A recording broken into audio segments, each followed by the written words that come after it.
Good evening friends, జగ్గుడాకు స్వాగతం. పిఠాపురంలో present position ఏంటి? రేపు ఎలక్షన్ అవుతుంది. ఈరోజు పొజిషన్ ఏంటంటే చాలా మందికి ఆసక్తికరంగా ఉందండి.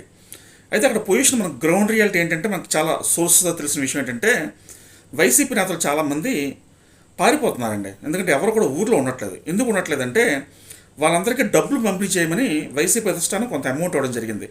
వాళ్ళు పంపిణీ సరిగ్గా చేయలేకపోయారండి. ఎందుకంటే వాళ్ళకి తెలుసు పంపిణీ చేసినా సరే గాజు గ్లాస్ గుర్తుకే ఓటేస్తారని వాళ్ళకి కన్ఫర్మ్ అయిపోయింది.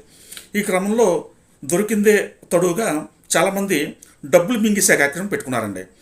దాంతో చాలామంది ప్రజల్లో కొంతమంది డబ్బులు ఇవ్వడం, కొంతమంది డబ్బులు ఇవ్వకపోవడం వల్ల కొంత తిరుగుబాటు వచ్చింది.